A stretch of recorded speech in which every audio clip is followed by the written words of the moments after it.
Bobonodagi yuqorida bir chiroyli ta'rif qildingiz. Turkmaniston otam bo'lsa, O'zbekiston onam, Hindiston kimingiz? Masalan, Hindistonda yaqin do'stlaringiz bor. Mana chiroyli bir qo'shiqlarni kuylab, mashhur kinorejissyor, aktyor Raj Kapurlar bilan sizni xalqimiz yaxshi xotirasida qolgan. Avvaldan yoshligimdan Hind qo'shiqlarini ham yaxshi ko'rar edim. Raj Kapurning kinolarini ko'rgandan keyin uni ovozini Mukesh degan berar ekan. Muhammad Rafi, Mukeshlar, bularni Raj Kapurlarni, bularni g'aybona ustozim deb bilaman-da. Chunki ularni ko'rmadim-da yoshlikda. Ko'rmagandan keyin kuyi yaxshi, kuyi quloqimda qoladi-da, ularni kuyi. So'zlarini yodlab bilmasam ham hammasini kuylari yodimda turadi-da. Keyinchalik mana Toshkentga borgandan keyin radioga borib so'zlarni to'g'rilab aytmoqqa boshladik. Avval shu so'zlarni bilmas edim yosh vaqtimda. Ana so'ng so'zlarni to'g'rilab Hind qo'shiqlarini ham radioga berib boshladik. Bu radio so'ng Hindistoncha eshittiradi. Hindistondan ham bu yandan radiomizga o'zimiz ham Toshkent radiosini necha yil takliflar kelar ekan ayttir deb, bobom ratamdan ayttirg'il deb, ular ham so'ng menga aytar edi. Men Hindistondan ham xatlar kelib turibdi degandan keyin men yana qiziqib hindcha aytasim keladi. Shular men aytganimni eshitar ekan deb.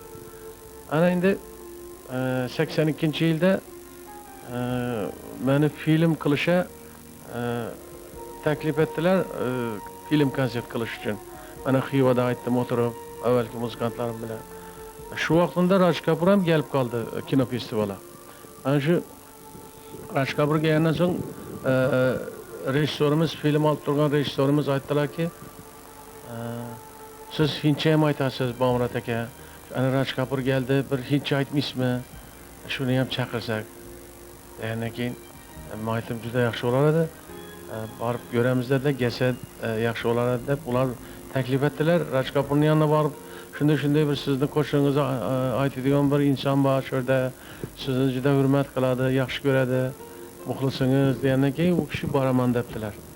Ana u so'ng eshikdan girib kelishi bilan rejissyor aytdi, endi biza rejissyorchilik yo'qki bizada. Shu girib kelishi bilan Raj Kapurning qo'shiqini shunday aytib turasiz degandan keyin shu Raj Kapur girib kelgan bilan biza shu qo'shiq aytib turdik. U kishi shunday deb qarsak chalib girdilar. So'ng birga o'tirib mehmon qildik. Mehmonni atishni uzib qo'ydik bir joyni. Yaxshiroq bir joyni. U kishidan nima yeb, nima ichadiganlarni ham so'rab oldik-da. Nima yeydi, nima ichadi ular.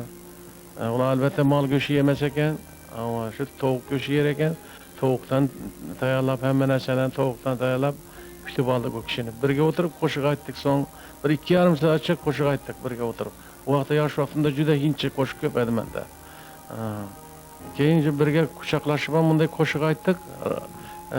Biz qo'shiq aytib turardik, Raj Kapur to'g'ri kelib bo'ynimdan olib, to'g'ri "Mesamuju jajihe divana, o mesamuju jajihe divana, mujhko longta hai" deb men bo'ynimdan olib, to'g'ri menga qo'shilib ketdi.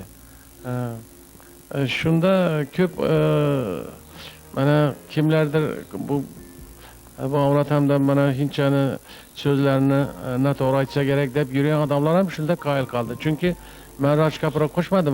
Men aytib turgan yerda, Rivoq bilan aytib turgan joyda Raj Kapur kelib bo'ynimdan olib to'g'ri menga qo'shilib ketdi-da. Men noto'g'ri aytganda Raj Kapur qo'shib bilanmi hindchani? Shuning uchun shular ham yaxshi bo'lib ketdi-da biz uchun. Raj Kapur kelib to'g'ri bo'ynimdan olib qo'shilib aytib ketdi. Bu bir juda yaxshi bo'ldi.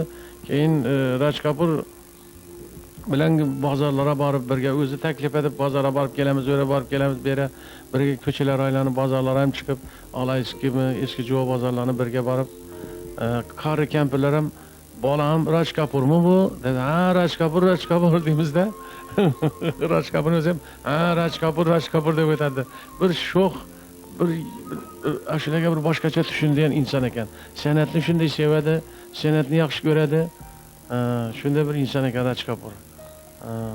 Endi uni bunday bir til bilan ta'riflab bo'lmaydi. Shunday bir kamtarin inson ekan endi Raj Kapur. Ben gazetesiga bir kun boraversam, u chiqib kelayotgan ekan. Odamlar ko'raman deb, gazete jurnalda dolu odam Raj Kapurni ko'ramiz deb. Raj Kapur uyandan keldidan qo'lini shunday deb, "Baba Murat" dedi.